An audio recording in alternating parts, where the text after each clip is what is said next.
Hi, everyone. I'm Beth Keene, CEO of Los Angeles Museum of the Holocaust. It's my pleasure to welcome you to today's discussion of the Garden of the Finzi-Continis, the first of 3 films focusing on Italy and the Holocaust in this year's Teicholz Holocaust Remembrance film series. Although we are disappointed that we cannot gather in the museum to view the film and have this discussion, we are grateful that we can still learn about the Holocaust through film and come together in this virtual format. We are especially pleased that we have so many people joining us from places far from Los Angeles who would not be able to physically travel to the museum. I think this is our largest audience so far. Thank you to Tom Teicholz for bringing the idea of a film series to the museum several years ago, and for your enthusiasm and commitment in curating this year's film series. Thank you also to the Consulate General of Italy and the Italian Cultural Institute of Los Angeles for partnering with us and for promoting the film series. I also would like to thank the generous donors who have supported the Teicholz Holocaust Remembrance film series over the years: the Davidson-Hooker Fund, YNS Nazarian Family Foundation, Rita and Leo Greenland Family Foundation, and the Richenthal Foundation. While the museum's been closed, we're thrilled to be able to bring meaningful programs like this one to our audience, to our community, free of charge. So if you're enjoying our programs, we ask that you consider supporting our work by making a donation to the museum on our website at lamoth.org. Joining us to discuss the film today is Nancy Harrowitz, Professor of Italian and Jewish Studies at Boston University. Professor Harrowitz teaches courses on Holocaust film and literature and on modern Italian literature and fascism. She is a specialist in Primo Levi, and her most recent book is entitled Primo Levi and the Identity of a Survivor. She is also published on Giorgio Bassani. Moderating the discussion with Professor Harrowitz will be Tom Teicholz. Tom is an award-winning journalist and author whose work appears on Forbes.com, Los Angeles Magazine, and the Los Angeles Review of Books, and has been published in the New York Times Sunday Magazine, the Los Angeles Times op-ed page, Newsweek.com, the Paris Review, the New Yorker's Talk of the Town, Narrative Magazine, and the Huffington Post. Tom, thank you so much for making this film series possible and for serving as today's moderator. And with that, I'll hand it over to you. Thank you, Beth. I'm going to have to shorten that bio. Welcome. I'm Tom Teicholz. As Beth said, I'm a journalist. I've written about the Holocaust, and I've written about things of the Holocaust on film. And I'm so pleased to welcome all of you to, as Beth told you, the Teicholz Holocaust Remembrance film series. It's named after my parents, Bruce and Eva Teicholz, in their memory. They were Holocaust survivors. And I was just thinking, as I was preparing these remarks, that it's fitting because my father was very involved in, very concerned with keeping the memory of the Holocaust alive and Holocaust education. And my mother, who was an actress before the war, loved going to the movies, and I loved going to the movies with her. So they would both, each in their own way, each for their own reasons, be very interested in this film series.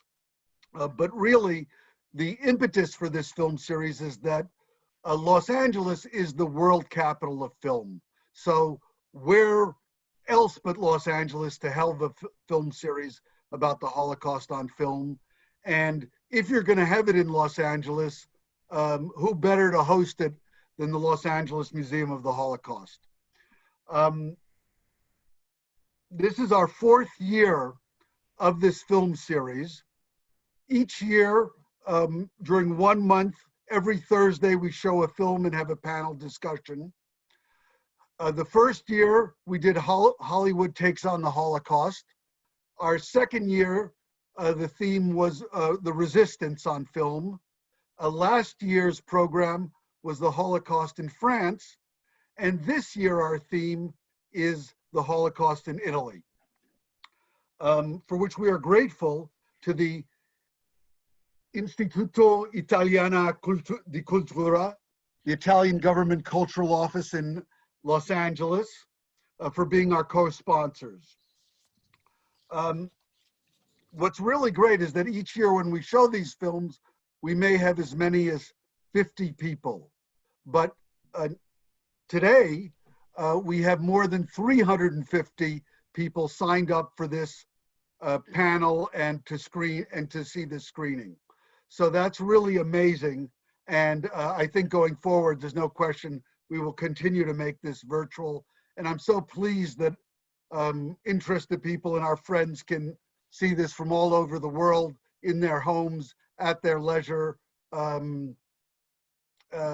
at their convenience.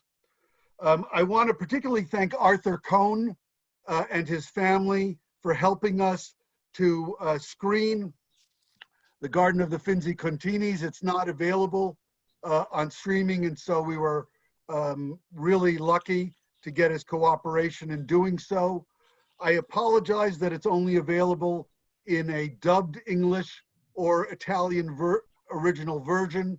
To get the subtitled streaming version would have not been ready in time, and we were concerned that many of our viewers watching this on small screens would have trouble reading the subtitles. So for this year at least, it's in those two versions, but nonetheless, the film, which I just rewatched, is incredibly powerful. It remains just as powerful. Last but certainly not least, I want to thank Beth Keane, the CEO of the museum, for being a home to this festival. And I also want to give special thanks to Jill Brown, the director of the public programs at the museum, who really did a lot of the heavy lifting this year for this year's festival. I also want to thank, as Beth thanked, all the foundations that have been so supportive of this festival, the Richenthal, Greenland, Davidson-Hooker, and Nazarian foundations. And of course, if all of you feel this series is important and it speaks to you, I encourage you to support the Los Angeles Museum of the Holocaust and to support this series. Now, finally, having a race through all that, I'm so happy to be able to be in conversation with Professor Nancy Harrowitz, who teaches at BU, who teaches about Italian culture and the Holocaust in Italy, both in literature and on film, and has taught Jewish studies, and of course, Primo Levi, and Giorgio Bassani, who is the author of the novel, The Garden of the Finzi-Continis, on which this is based. I'm going to turn it over to Nancy to make an opening statement, and then we'll get into some questions and discussion. And then we will be open to your questions.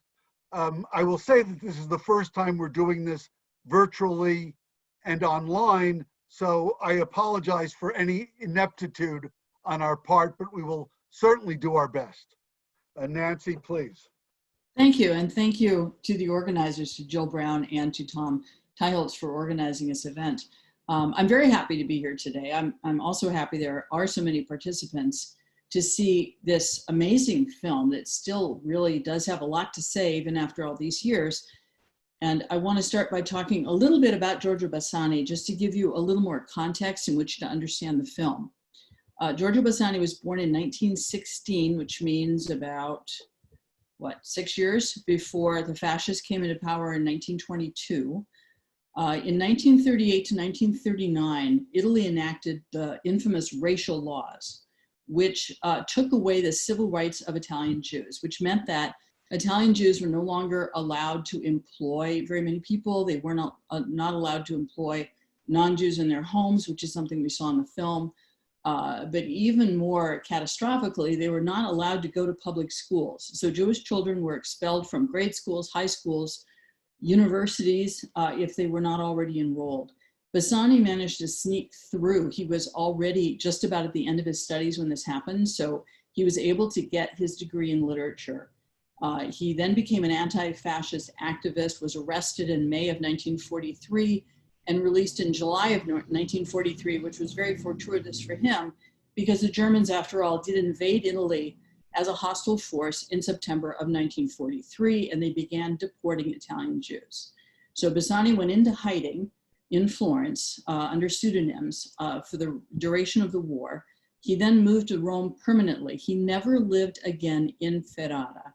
And I think some of the bitterness that he felt towards the way Italy had treated its Jews and towards the Jews, not the Jews of Ferrara, but the community of Ferrara and the way they treated the Jews really comes across in his fiction, and there are certainly hints of it in the film itself. His work really took off after the war. He started writing novels, short stories, poetry in the early 50s. And he composed a kind of master work, which he called Il Romanzo di Ferrara, the novel of Ferrara, which included the novel The Garden of the Finzi-Continis, which came out in 1962, as well as other full-length novels and quite a few very, very powerful short stories. He then took all of his work and started rewriting it and republishing it. And that went on for quite a few years. He was quite the perfectionist. His daughter, Paola Bassani, actually came to Boston University a few years ago for a visit and said that he used to write from 6 in the morning until about noon, and often he would produce only a single paragraph during that time, but it was a paragraph that he liked. So he was very, very almost obsessive, really, about his writing. Some of the themes that come out in the short stories are themes of integration for the Jews of Italy starting in the 19th century. The Jews in Italy before the unification of 1860 had to live separately. They were in ghettos. They were not treated well by anybody, really. They had some commerce with non-Jews outside the ghettos, but it was a very difficult and usually poverty-ridden existence for them. They became very patriotic after the unification because their fortunes were tied to this new secular state. So that by World War I, a lot of Jews were fighting in the army. They were very proud of being real Italians. They did not feel themselves to be marginalized or excluded from Italian society. So that when the fascists started enacting anti-Semitic racial laws, they were shocked. They were shocked, they were betrayed. So the theme of betrayal is another really prominent theme in Bassani's work, and we see it in the film.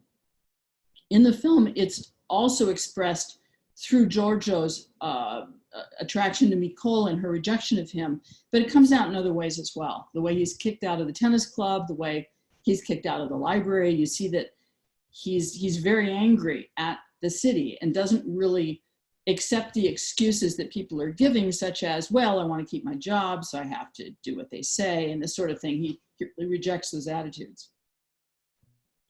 Let me think. So memory and commemoration are major themes within Bassani's work, and you see that at work in the film itself. You see that tone of nostalgia that often is expressed through Nicole's attitudes towards her childhood. You see that looking back is something that Bassani in his work is really well known for. He was one of the most important Italian writers in the Italian cultural scene in the 20th century. So he left a very strong mark upon Italy's cultural establishment and upon readers everywhere. He's been a very, very popular writer. And so there we have it. That's Bassani as background. So let's talk a little bit more about the film. I thought a good place to start our conversation was when the film originally came out. In 1971, Roger Ebert wrote a review in which he famously said, as far as I can tell, the Garden of the Finzi-Continis is not a spatial enclosure, it's an enclosure of the mind. And I thought, I'd love you to comment on that in terms of the attitudes of the characters and the Jewish characters in the film. It's a really interesting comment. It's an interesting way to look at it, that it's a kind of mental enclosure. I think that's true that the Finzi-Continis, as they're portrayed in the film, and I want to be very clear about something. That family didn't exist. The family didn't exist. The garden didn't exist. And there are tourists who still go to Ferrara looking for the garden, to the point where there's a sculptor who's creating a kind of, this is the garden that doesn't exist sculpture, to show that there in fact was no real garden, there was no real wall. All of that is in Bassani's imagination. But what he's doing there is showing that there are different kinds of Italian Jews. There's the more aristocratic family that feels, I think, underneath it all, or at least Giorgio's father thinks they feel, that segregation is a good thing because it allows the Jews there not to be so acculturated, not to start assimilating, but to regain their Jewish identity, even if it's an identity thrust upon them by prejudice and bigotry and very restrictive laws. And then you have Giorgio's father, who represents a different kind of Italian Jew who's just trying to get along and pretending that Mussolini isn't so bad, because after all, he's not as bad as Hitler. And let's just keep our heads low and try to avoid trouble. But clearly the film shows you can't do that past a certain point. Right. I also was struck by the fact that the novel was published in 1962, which is a significant year, not necessarily in Italy, but because the Eichmann trial had just taken place. And it crossed my mind whether the Eichmann trial in some way might have given Bassani permission to write about the Holocaust in Italy in a way that perhaps he might not have had before. That's a really interesting idea. I actually have thought about that because the importance of the Eichmann trial and how it did really open a lot of doors for different writers and different public reactions.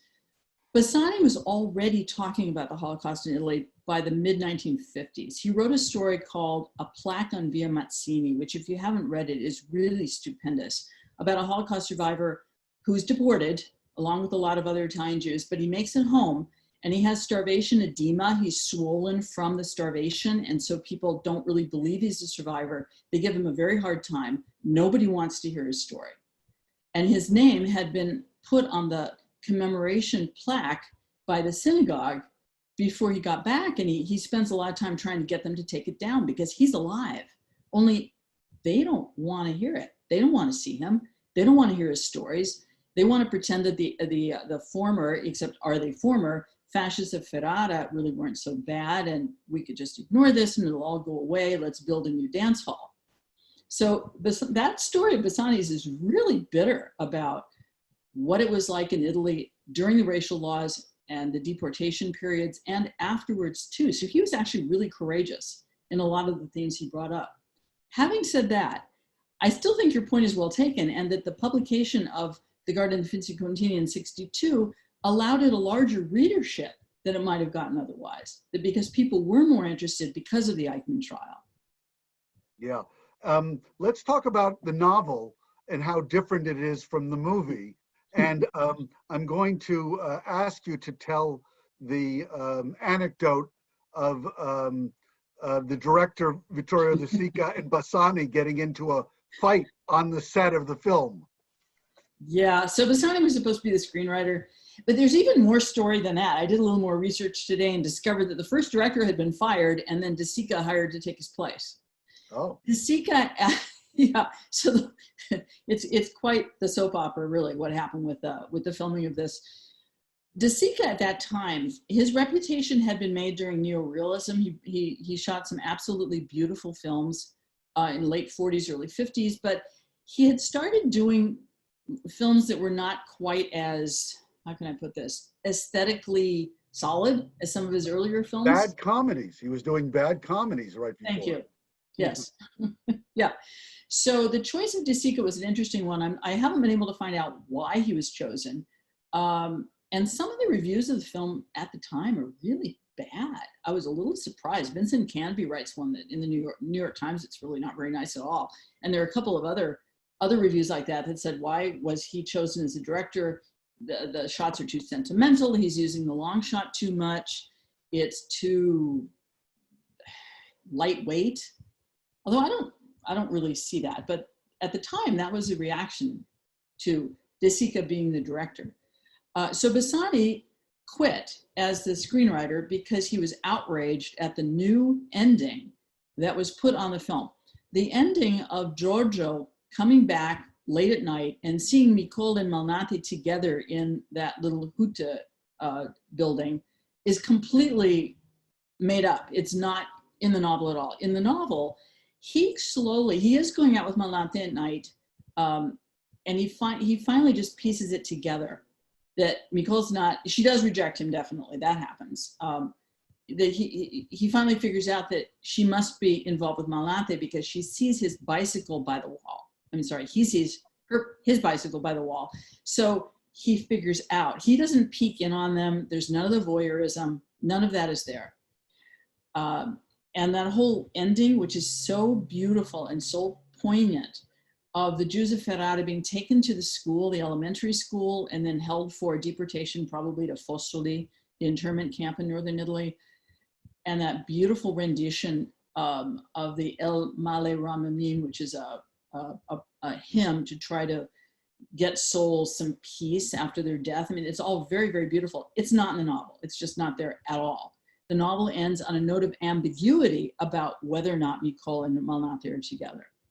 But there is, I mean, most importantly, also the novel begins with the knowledge that Nicole is going to die.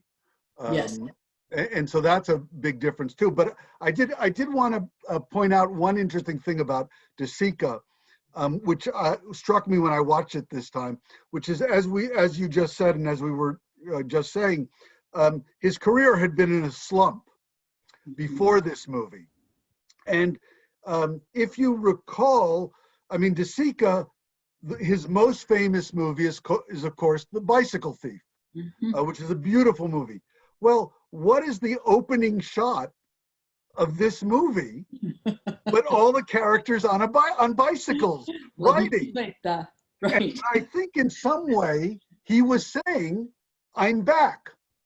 That De Sica is back making films about Italy and about the underside of Italy that that he's best at doing. And I think that, I don't know, that was a reaction that I had thinking about it. I don't know what you think about that. That's really interesting. But of course, that really brings into focus a big problem, which is that neorealism had nothing to do with talking about Jews in Italy. It was absolutely excluded from the conversation. The only thing that neorealism is interested in terms of victimhood were non-Jewish Italians who suffered at the hands of the Germans, and there were plenty of them, but neorealism as a whole, either in literature or film, doesn't talk about the fate of Jews or the Holocaust in Italy. Right. So you could see it as an appropriative move, but it's a very interesting comment on your part. The bicycle is back, so De Sica is back. Bicycle is back, De Sica is back. Now, you brought up Nicole, who's played by Dominique Sanda, and she is the most enigmatic character in the movie. And for many people, the character they remember most. When you bring up the movie, everyone automatically says, "Oh, Dominique Sanda," and I think about her when I was watching the movie. Really, there is a perversity to her, a way in which her character is showing that she need not be like other people. That she, in relation to her brother or her family, she doesn't need to be a bourgeois, who will get married to a nice Jewish boy. She can be with whomever she wants, and that, she can live. She wants to keep the past protected and sealed off, and she sort of stands outside all of that. And I know that in the novel, she's much more mysterious, but I thought when I watched it this time, that in a way, she really was symbolic of the blindness of Italian Jews to the Nazis and to the fascists, and the extent to which all the characters including her, but all the characters thought that they could just keep to themselves and it wouldn't touch them. Mm-hmm. Although there's a kind of fatalism about the whole family, isn't there? They're trying to just hide in their villa and in their garden, but there's something about their attitude of that they don't know what the future is going to bring, but they're just going to go along with it somehow. They're not very proactive. Right. And I think if they're active, it's in trying to ignore what's going on. Right. Right. I think that's what you see. And it's funny watching it the other night. I was also struck strangely by sort of a resonance to our present time, to the pandemic, to the empty streets, the closed doors, people not being able to go to work, and of course to the specter of death, not so far away. Again, I don't know if when you watched it, you kind of saw that extra dimension, but I think I wonder if many of the people who are watching in the audience won't feel it too. That's very interesting.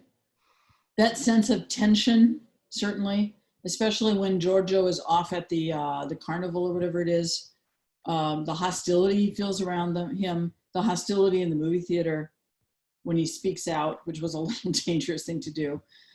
The hostility, certainly, hostility and alienation, I think are themes that we are definitely feeling today. And also, I think this sense that certain people, are bristling at, everyone has their own way for what's best to do, and all of them are wrong. I want to go back to this point, to the ending of the movie, because I found it very, very powerful. That scene where Nicole is separated from her parents and goes with her grandmother into the schoolroom, and then Giorgio's father sees her there, and they embrace. And to me, what I took away from that moment was that despite the whole film where Giorgio's father is saying, oh, the Finzi-Continis are not like us, they're not even Jews like us, oh, here, it's not so bad to be, that in the end, they're all the same, that they're equal, they're all going to suffer the same fate, unfortunately, which we don't see on screen, but certainly Primo Levi, is there to tell us what happened to Italian Jews following them being deported. Yes, that's a very good point. So the social class tensions, which are very front and center during the film, really do just dissolve at the end. And then you see that beautiful rooftop shot of Ferrara as you're listening to that beautiful hymn being sung by a rabbi, actually. It's just really overwhelming because it pulls together that moment of Italian history and Jewish history in this moment of we understand the destruction that's going to come. And yet it's beautiful at the same time. Aesthetic. But that song is a song you sing that's said at funerals. Yes. Right? So they couldn't be clearer about what's going to happen to those people, and to the people in the room there, and I thought it very affecting. This is a fact that people make much of, which is that Ferrara, in the fall of 1943, I want to get the number right. 183 of Ferrara's Jews were rounded up in the fall of 1943, and only one of them survived. Mm-hmm. That's right. The survival rate among Italian Jews deported was extremely low for a lot of different reasons. First and foremost, they didn't speak German, so they were at a great disadvantage in the camps. And so, you know, Bassani to have survived to write this book, and the fact that there were Jews in Ferrara beginning in 1277, mm-hmm. and that amazing scene where McCall starts talking about maybe the Borgias planted this tree, right? You know, that's quite a powerful statement about the extinguishing of Jewish history, mm-hmm. in Ferrara and in Italy. I think we're going to open it up now to questions. I think there are a lot of questions, and I hope we've answered some of them. But I just wanted to make one more comment, which again struck me very much, which is that, again, even Malnante, I believe he's not, the non-Jewish communist love interest of Nicole, dies at the front. And so there really are no, and Alberto dies of leukemia or whatever he dies of, sort of just before they even leave. But even so, the devastation is total. Mm-hmm. So that's very powerful. So let's take a look at these questions. Do you mind if I just jump one in and jump in and answer one?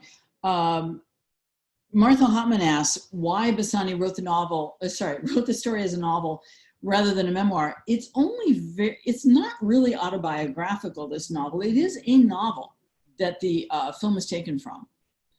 Bassani's work is only, how can I put this, very lightly autobiographical. In other words, he grew up Jewish in Ferrara. He clearly saw a lot of anti-Semitism in Ferrara during the period of fascism. But he makes up the story of the Finzi-Continis, he makes up Nicole, and he does that in all of his fiction. He's really a fiction writer. So he doesn't write memoirs, he writes fiction that's very strongly based on history. And that's really what Bassani is all about. Someone else asked about a plaque in Via Mazzini. That is Giorgio Bassani also. It's a short story, so it may not be, you may not be able to find it by looking it up by its own title. It's in, actually, you know, let me just show you something. A new translation of Bassani came out. Can you see this? Yes. Okay, so it's in here. This is the collected works of Bassani. It came out only about 1.5 years to 2 years ago. It's got the Garden of the Finzi-Continis. It's called The Novel of Ferrara. It includes just about everything. So it's definitely in there. And you should be able to find it in other collections as well. Someone brought up the scene in which there's a person who escaped from Dachau. In France. In France, when Giorgio goes to visit his younger brother, mm-hmm. and there at the table is someone with a number tattooed on his arm. And they just wanted to know, you know, if there was a specific reason why that was in there, or how that person escaped, or any information you had about that. Don't really have information. I think that factual information, I believe it's there to bring up the subject of the Holocaust, to bring up the subject of the concentration camps, to show Giorgio what it means to have a number tattooed on your arm. The fact that this man says, well, they let me out. He wasn't Jewish, and he clearly says that he went for political reasons, and he just pretended to be a convert to Nazism, and they let him go. So I think it was just to introduce that particular historical feature. So someone asked whether you felt that the final scene with the tenderness that Nicole shows her grandmother is in some way a redemption for her. A redemption of Nicole? Yes. Well, possibly. I really think that Nicole gets a bit of a bad rap in the film. She's the object of desire for Giorgio. She doesn't want to be with Giorgio. She wants to be with someone else. So what's the problem, right? I mean, doesn't she have agency? And so she can choose who she wants to be with. It is certainly a tender moment at the end, and perhaps the audience members who are just kind of mad because they want to see Nicole and Giorgio get together. And that, of course, is something that the film makes us want to see happen. So then at the end, she's tender towards her grandmother, and that is, I suppose, it could be a redemptive moment, but we need to understand why we feel like that, if you see what I mean. Yeah, and here's a fun fact. Bassani met his first wife on a tennis court. Oh, really? Yes. So apparently the tennis court can be the locus of love for him. Again, I felt like Nicole is sort of, at the end, they're all equal. So it's not a question of redemption. And even though I feel now when we look at, Georgia trying to kiss her, it seems, completely wrong, on every level. And his sort of not taking no. Nonetheless, there is that sort of, as I said, perverted, the way in which she attracts him and rejects him, particularly those scenes where she has him show up and she's in bed and she's sitting there and she asks him to come close and then she says no. For sure, the in the film, we're meant to sort of sense some of that. Mm-hmm. Some of the push-pull. Let's see, let's take a couple of more. Was it a big surprise in Italy that a famous director such as De Sica wanted to tell this story? Do you know? I don't know, but the novel is so well regarded in Italy that I would think that the audiences at the time would think it was a real feather in De Sica's cap to direct it. Especially given what his career was like at the time. Right. And do you feel that in general it is accurate in terms of its depiction of the way Italian Jews were feeling and thinking and acting, certainly in Ferrara at the time? It's pretty close. That part of it, I don't think, is that change from the novel. There are more mentions of that certainly in the novel. One thing I think really bears mentioning is the way Bassani starts the novel. He has a prologue. And in the prologue, this is many years after the war. In the prologue, the character, Giorgio, not actually Bassani, but his character, is going to visit the Etruscan tombs of many, many millennia ago. And there's a little girl in the car who says, well, why don't we feel so bad about the Etruscans being dead? Or she makes some comment like that. And her father says, well, it happened long ago. And so the people then probably cared for them more now than we do. And somehow that triggers a response in the narrator. And he says, yeah, what about commemoration? What about memory? And he starts thinking about the Finzi-Continis and the large tomb on their property, the mausoleum. And he says that only one of the members of the family was actually buried there. The rest, who knows where they ended up. I mean, he makes it clear that they died during the Holocaust. And that's before the novel even starts. So it starts with this very poignant commemorative feel to it, in which memory is really the tool that Bassani is using to bring us into history and to bring us into the meaning of history and the importance of history.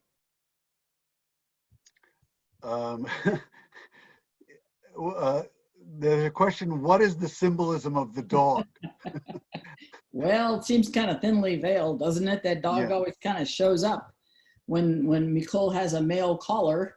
So, is the dog protecting? Is the dog And it's that way in the novel too. That dog is always trotting around, that enormous Great Dane. Well, let's do one or two more questions, and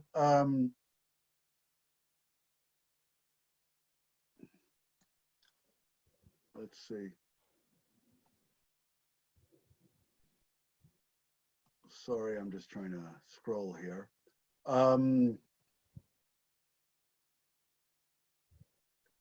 There were no tattoos given in Dachau. Joseph Alexander, who's a survivor in our Los Angeles community, says, the only place was Auschwitz. I know because I was in both camps. Mm-hmm.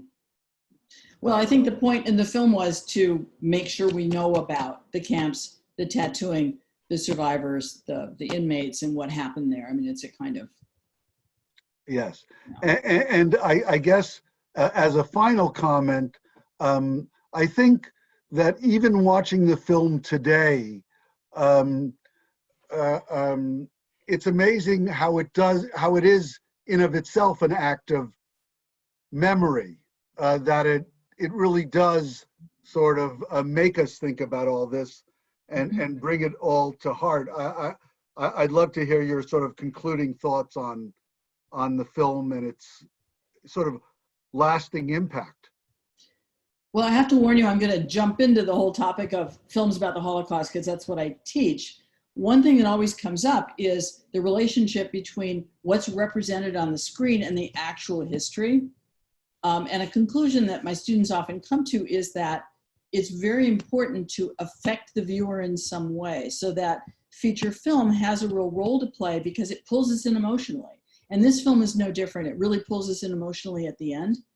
The differences between the novel and the film, it is what it is. I mean, they couldn't really have filmed the novel as it's written. It would be very hard to do that prologue and the tomb and all, and not have the kind of ending that the film has. I think it really does tie things together and makes us think about commemoration. So I think the film is very successful on that front. Well, thank you so much for having this conversation with me. And thanks to everyone who tuned in to watch this. And next week, we're going to screen and discuss a very interesting documentary called Syndrome K, about the Jews of Rome who were saved by some Jews in Rome were saved by doctors saying that they had a mysterious disease called Syndrome K that the Nazis did not want to catch. And the week after, we're going to screen and discuss Life is Beautiful. So again, thank you, Professor Harrowitz, and thank all of you. And we'll see you again next week. Thanks. Thank you, everyone.